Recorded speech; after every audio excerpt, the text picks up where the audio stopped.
இவ்வளவு தூரம் கஷ்டப்பட்டு என்னை துக்கப்படுத்திட்டாங்க, வேதனைப்படுத்திட்டாங்க. இப்ப அவங்களுடைய நியாயத்தீர்ப்பு யார் கையில இருக்குது? யோபுவின் கரத்துல இருக்கு.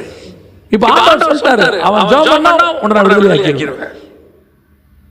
இவன் போய் நேரா கேட்கறான், எங்களுக்காக ஜெபம் பண்ணுங்க, ஆண்டவர் இப்படி சொன்னாரு. இப்ப யோபு என்ன பண்ண போறான்னு பரலோகமே பார்க்குது. கர்த்தர் பார்த்தாருன்னா என்ன அர்த்தம்? பரலோகமே பார்க்குது. பல நேரத்துல உன்னுடைய ஜெபத்துக்கும் என் ஜெபத்துக்கும் பரலோகம் பார்த்துக்கிட்டு நிற்கும். இவன் என்ன ஜெபம் பண்ண போறான்? உனக்கும் எனக்கும் வேண்டப்படாத கஷ்டப்படுறான்னு தெரிஞ்சவனும் என் மனசும் என்ன செய்யக்கூடாது? சந்தோஷப்படக்கூடாது.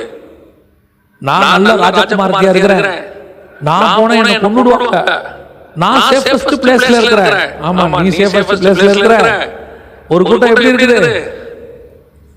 சாக நிலைமையில இருக்குது.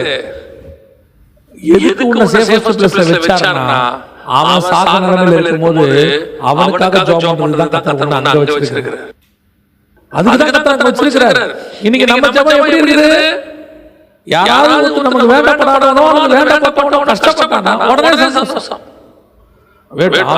நடக்கட்டும், என்ன பண்ணதுதான் இப்படி எல்லாம் நடக்குது.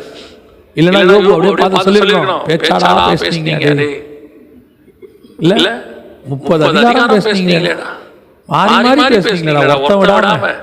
கடைசியில நான் என்ன நிலைமைக்கு வந்தேன் தெரியுமா? செத்தா போதும் நிலைமைக்கு வந்தான்டா. என் மனைவி ஒரு தடவை தான் என்ன பேசுறான், என் மனைவியோட நிறைய நீங்க தான் பேசுனீங்க, மரியாதை ஓடி போயிரு அப்படியே சொன்னா. கர்த்தர் அவன் முகத்தை பார்த்தார். யோபு தன் நண்பர்களுக்காக வேண்டுதல் செய்தான், கர்த்தர் அவன் சிறையிருப்பை மாற்றினார். இதுதான் உன் பிரேயருடைய பலன்.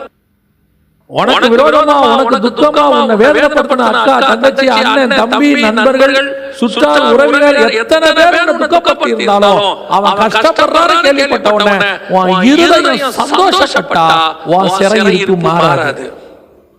உன் இருதயம் சந்தோஷப்படாம அவனுக்காக நீ உண்மையா ஜெபம் பண்ணு, கர்த்தர் உன் சிறையிருப்பை மாற்றுவார், அவன் சிறையிருப்பை மாற்றுவார்.